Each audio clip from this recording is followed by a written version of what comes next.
Nah, it's rewind time.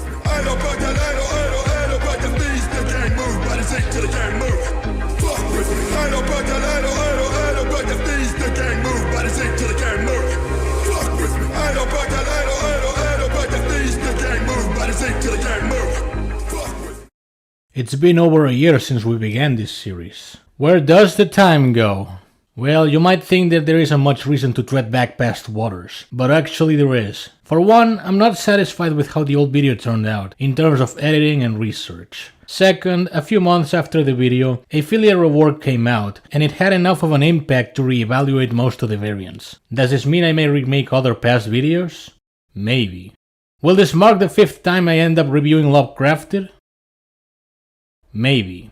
So, regarding Filia's kit, it's basic but effective. It features numerous bleed sources, as well as armor break and buff removal for good measure. It's nothing we haven't discussed before, but the bigger changes are on how the moves chain with one another. It's easier than ever to string moves like Widow's Peak or Gregor Samson into other moves. And Hairball can now be used in midair, but there's one special move that has by far overshadowed whatever the rest received as improvements.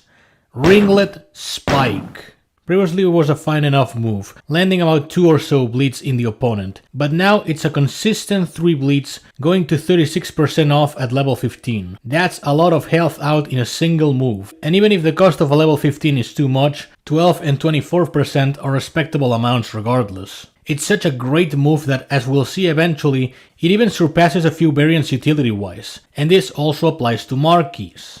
The Leech vs the First Cut discussion presents an interesting tale, where it was previously stated that TFC was the better marquee, but a periodic string of changes made Leech the far superior one by the end. For starters, potentially infinite health gives you a massive safety net on high streaks, a more frequent max health score on rifts. Permanent bleed conversion is nice, but it's become less favored after the Ringlet Spike buff, and unless you intercept consistently, you'll need supports in order to recover. Even then, there's the issue of converting at 5 stacks, or the fact that it's affected by resistance. Last we have the Prestige, and it's nothing more than a simple damage boost in Deathmark. Being able to evade projectiles in a forward dash is cool, but very situational. It's nothing special and you could easily ignore it. But hey, extra damage is extra damage. With all that, Filia currently finds herself as one of the better characters, featuring a lot of great assets, a passable prestige, and an outstanding marquee.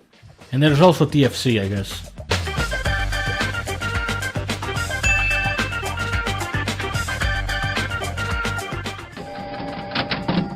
Last video I labeled Bad Hair Day as an overrated variant, but she has some fair value regardless. As a starter, she's bound to be of help as she periodically bleeds out the opponent. But the further you progress into the game, the less essential she becomes, purely by being outclassed by other Filias, not exclusively because of better abilities, but because of how incredibly easy it is to inflict bleed, through Ringlet Spike of course. On her own, all BHD has is additional crit rate, which accomplishes basically nothing, so I'm willing to give her credit as a good starter option and nothing else. First Blood! Frayed Ends is a comparatively stronger bronze option compared to BHD. On defense, she's really easy to bypass, just use either ICU or immunity. It's on offense where she remarkably gets better results, thanks to a damage increase on bleeding enemies.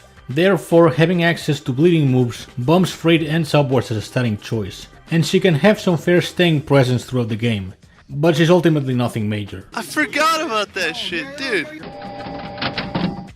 Rockstar has been heavily overlooked over the years, and I'm willing to take part in poorly rating her early on. Her applications may be seemingly niche, but if used properly they can be game changing. On tag in, all her teammates gain 3 barrier stacks, and whenever barrier expires, they gain 20% meter. Not only does this help conserve health, it also functions as an easy blockbuster builder. This applies to any source of barrier, making variants such as Neanotech really benefit from it. She only works on double or triple nodes, and her applications can be admittedly limited, but she's proven to boost scores if used properly.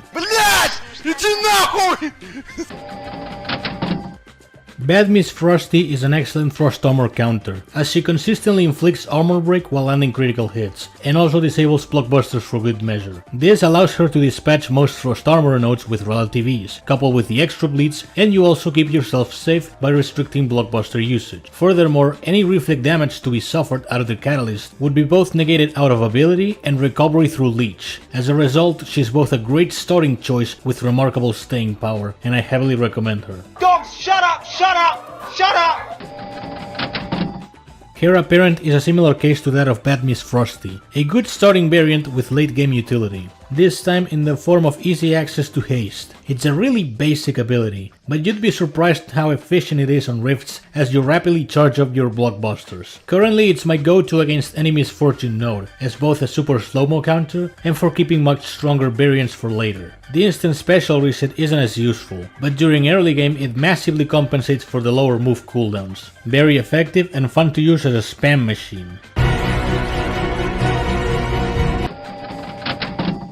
Dreadlock still remains a consistent presence on defenses, even if new threats keep on rising. We've seen the likes of Model Eater and Rose Tinted rise to prominence thanks to having multiple signature abilities in one, yet Dreadlock's all-reliable reflect damage keeps showing up due to inherently being the meta. It's very easy to counter now. Hell, even combining her with that Soul Folks to cancel out the heavy bleed is a tired strategy. By carrying a Leech Filia or an ICU Vial, you're already good to go. But the fact that she requires a counter to safely defeat her after years of remaining the same is testament as to how good of a defender she is. We'd like to take a moment to announce that...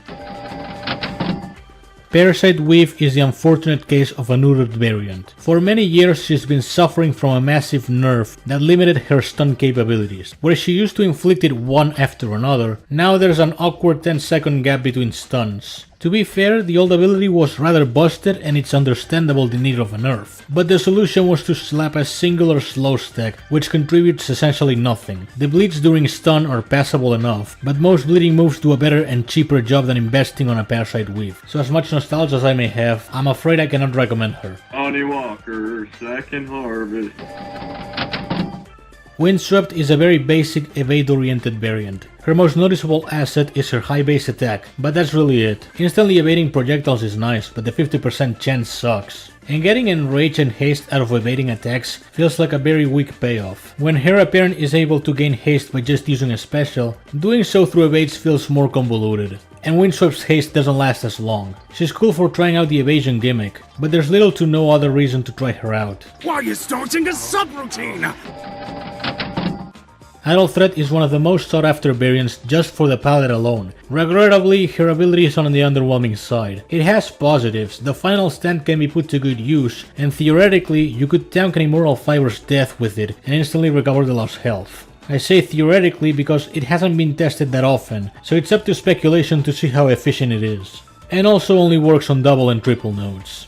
The super recovery is redundant with Leech around, but it's also funny to see the most basic attacks recover upwards 50% health in a single hit. Too bad it's restricted to dashing opponents. Overall a gimmicky variant with decent traits and good attack, but not much else. Also Project Diva next video, so look forward to it.